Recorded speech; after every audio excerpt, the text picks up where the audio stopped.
Hey everybody, it's me again. For the people that didn't hear the live video that I made on Facebook, I'll give a quick recap of the reason that I'm doing this. My name is Andrea Owens. On August 21st, 2020, my son Tate Ingram, age 16 from Hazel Green, Alabama, was in a very bad car accident with his friend Braden Little, also 16 of Hazel Green, Alabama. I happened to be one of the first people on the scene to that accident because it happened on my sister's road. There was one person there before me and then the two people that lived in the house where it happened. When I got there, I saw the car in the ditch, but the back of it wasn't messed up really bad, so I thought they were talking to somebody.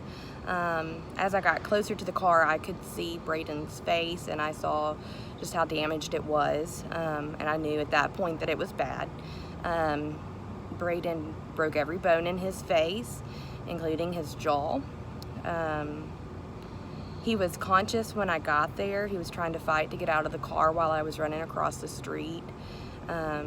His foot was trapped down by the pedals. It was also broken. He also broke his arm in half. His bone was exposed.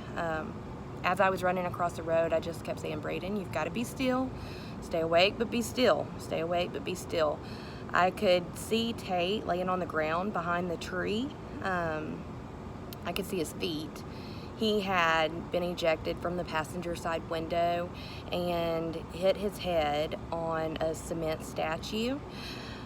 He was laying on his back. He was not breathing, and he went from blue to purple pretty fast. I am certified in CPR, but not after someone was just thrown 30 feet from a car. So I was extremely scared to move him. I didn't know if his back or his neck had been broken. So someone told me to roll him on his side. I made a very quick decision to do that, but I wasn't confident in going any further because I have no medical training. When I rolled him over on his side, he started gurgling and breathing real hard. The color did start coming back to his face. I asked if anybody had called 911, and when they said yes, they were on their way, I was like, okay, well, I've got to call my sister. We've got to pray, because I knew at that point it was bad. So I called my sister in Georgia, and she was praying Jeremiah 29:11 over him. For I know the plans that I have for you, declares the Lord, plans to prosper you and not to harm you, plans to give you hope and a future. She prayed specifically that they would be put into the hands of believers, people that believe in Christ, and they definitely were. As she was praying, she was packing. She was getting ready to head to Alabama. It's an 8-hour drive from southeast Georgia. My sister Brandy and her husband Jay, they were on the road before I could even leave the accident, and it was a total of 15 minutes, which felt like 2 hours. I remember telling her, well, don't come yet because I don't know how bad it is. The purpose of this video is because I want to tell you how good God is. I want to tell you how real He is. But in order to do that, I also have to tell you some of my weaknesses and some of my flaws. People have asked me several times over and over how I've dealt with this the way that I have, but it's not me dealing with this, because if I would have dealt with it my way, it wouldn't have worked out the way that it has. This is definitely a God thing. I'm extremely ADHD, so I may go down some rabbit holes. I hope that it doesn't end up being 2 hours. I hope that my hyperness and my antics can keep you engaged long enough to hear what I have to say, because I really feel like this is something that God is pushing me to do. I'm not comfortable with speaking to a lot of people. I'm definitely not comfortable without having notes. I've done this, several times and had to erase it and redo it again because I'm just not happy with it. This time I don't have one note with me, so if I miss something or I forget to mention somebody, I'm terribly sorry. You all have been absolutely amazing. back to what I was saying is I didn't want Brandy to come 8 hours to Alabama because I didn't think Tate was going to make it. I really expected when I got to the hospital they were going to tell me he was gone. I'm a runner. When I have things that happen in my life, I had a very rocky childhood and I ran. I learned at a very young age how to disassociate myself from situations. And I like to run. I've ran to Colorado twice. I've run to the beach I don't know how many times, just on an impulsive split decision. Hey kids, we're going to the beach, pack your stuff. I'm not going to tell you which beach because that's my happy place and I can't have you ruining it. But, you know, that's the control freak issues that I have. But she was already on her way. She was like, okay, well, it doesn't matter how it turns out or what's going on, I'm still coming. So they were here before 2 o'clock in the morning. I don't remember anything after I asked the EMT if they were intubating Tate at the accident, and they told me they couldn't because his jaws were locked down. I don't remember leaving the accident. I remember bits and pieces of being in the ER. I do remember them asking me to go and identify him when I got there. Other than that, I don't remember anything until Tuesday, August 25th. That night, Dr. Najjar had told me that only God could save my son. He said, I've done everything that I can do as a doctor. At this point, it's in God's hands. So for 3 days that I don't remember, I disassociated myself from the situation because God knew that I was ready to run. If Tate didn't live, I was going to go to the beach.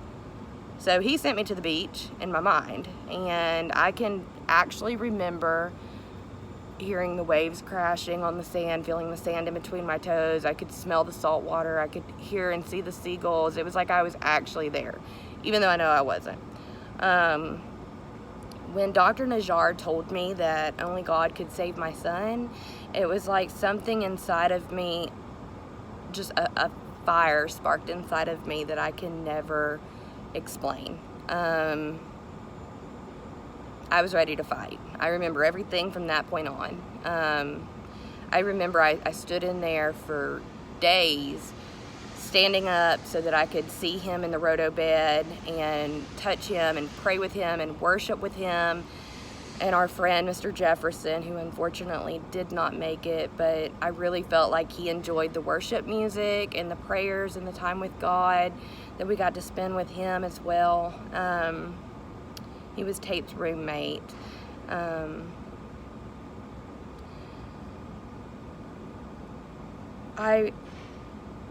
I remember, you know, there's several times that I wanted to just give up. Like, I don't know if I can do this, I just want to run away. And each time, God made something just miraculous happen. In 2012, my sister passed away unexpectedly, 6 days after giving birth to her daughter. That is something that hurt me bad for years. And on August 27th of 2020, God told me to listen to a sermon that I had heard called Today is the Day by Keith Craft. That sermon meant a lot to me back when he spoke it at our church, the Rock Family Worship Center in Huntsville, Alabama. But I didn't really know then why it meant so much to me because I had nothing significant going on in my life that had anything to do with Today is the Day. But God told me to listen to it on August 27th of 2020, and I did. And on August 28th, I was like, okay, you know what? This is no longer a day of sadness and grief. Yes, she passed away 8 years ago, but Tate is going to get up and he is going to do better and he is going to be stronger. And he was. You know, he made that bad day for me so much better. God did that. That was definitely a God thing. People have asked me, you know, why are you so happy? Why are you not afraid? I do get afraid. I do get scared. I do have doubts. I do have fear. But it's in those moments that I reach really hard and I seek God as hard as I can. I listen to worship music, I listen to sermons, I pray, I call my pastors, I do whatever I've got to do. I've walked the parking garage 100,000 times, just being with God and leaning in close to Him. He is not going to let me run away.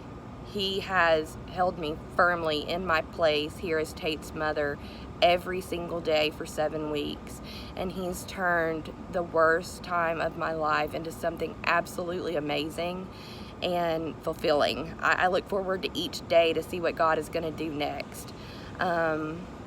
Tate has crashed several times. He goes really good, and then he goes down really fast and really hard. On September 4th, he was taken off of the life support, and he did good for several hours. They called me back up here and was like, okay, it's not looking good and you need to come back. So I came back. His oxygen had dropped into the 50s and was quickly going down into the 30s. I remember his nurse was doing CPR on him. All the other nurses were in there working on him. I kissed his leg and I moved my chair out of the room, and all I could say was Jesus, Jesus, Jesus, Jesus. You know, He did not bring him this far to take him from us now. And I knew that even though Tate was going to go back to sleep, that it was going to be okay. So he went back on all modes of life support that night. We had to wean him back down off the roto bed, off of all the sedation, off of all the paralytics. We had to start completely over from scratch because his lungs kept collapsing. Once we got him awake again, he wasn't himself. He was very distant. You could see that he was awake, and he was exceeding their expectations. They said he couldn't walk, he walked. They said he couldn't talk, he talked. But he wasn't, it was like he was there, but he wasn't. He was just off in like space. It was not my son. And I had a feeling that it was going to take another turn for the worse. And it did. We had to put him back on all modes of life support again. Thankfully, they allowed me to stay in there with him, and I was able to pray with him and talk to him about going to Egypt. That's something that he wants to do. While we were praying, I was like, God, please take all the anxiety, all the fear that Tate has, because he was very anxious the second time he woke up. He wouldn't even let me leave. Please just, heal his lungs, give him life, just breathe your life into his lungs. And it was in that moment that I kind of felt like God was telling me, okay, you need to back off and go home. Not to the beach, don't run away, just go home. Limit yourself up here, let me have time with Tate. And I was like, what? Are you serious, God? You want me to leave my firstborn child up here on life support? But it's in those moments when God tells you to do something that you're not comfortable with that it's God. Especially when it's something that serious. So I was like, okay, I'll be obedient. I'll go home. And I went home immediately after they got him back to sleep and did everything they were supposed to do. And I only came for the updates every morning, which was extremely hard for me. But I got my rest. I got to go to the chiropractor a few times and get my back straightened out. If you guys haven't been to Hazel Green Chiropractic, you gotta go. They're amazing Christians. We love them so much. And then this time around, Tate is doing just amazing. You can see the life in his eyes. You can see the fight. You can see that he is determined and he is willing to get out of here. I really feel like this is it. I really feel like we're gonna walk out of here. We may have to go to rehab. We may have to go to neurological rehab, but we're going somewhere soon. Everyone has asked me, how I've dealt with the fact that I'm not working. I'm a single mother with 3 kids. I don't get any child support or any kind of financial assistance. Food stamps is giving me a hard time right now. I'm not sure why, because I am not working. But I have been extremely blessed. God places people in our lives when we need them. And I know that just sounds like a cliche, but it is so true, because I was placed at a job where they held on to me when they didn't have to. I had no vacation time left. I had no sick time left. The pandemic had totally destroyed all of my accrued time. I had nothing left. They have no reason to save me besides the fact that they wanted to, but they did, and they have bent over backwards to take care of me. BBVA, it used to be Compass Bank, is who I work for. I'm representing their shirt today. We're superheroes. They are a family-oriented bank. They have branches all over the whole world. Like I said, they had no reason to save me, but they did, and they've been over backwards. They've given me money out of their pockets to help me. They, take me out to lunch. They do things that other places probably wouldn't have done. They are saving my job. I have a job to go to when this is over. It doesn't matter how long it takes. They've reached out to me, even from the highest levels, to tell me that they've got my back. They're amazing. They love their customers as much as they love their employees, and I've never had experiences like that with a bank. I've always thought it was just they wanted my business, or they, wanted to sell me something, but we actually do care. We have branches all over Huntsville, Governors, Jordan, Whitesburg and Airport Road, Country Club. That's where I work. We have wonderful credit cards, 0% interest for 13 months, low interest debt consolidation loans. We are the top lenders in mortgages. Just, check it out. You can do that on your own time.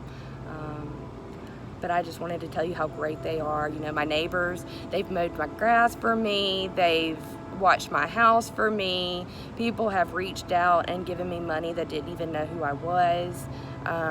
Those are God things. When God tells you to help a stranger in need, and you're like, okay, I don't have any money, but you do it anyway, that's a God thing. And I am so grateful, because I wouldn't be where I'm at, and I wouldn't be able to put my focus on Tate and be there and support him and root him on if I was having to worry about my finances and how I'm going to pay my bills and different things like that. So God has definitely been the reason that I've made it through this. I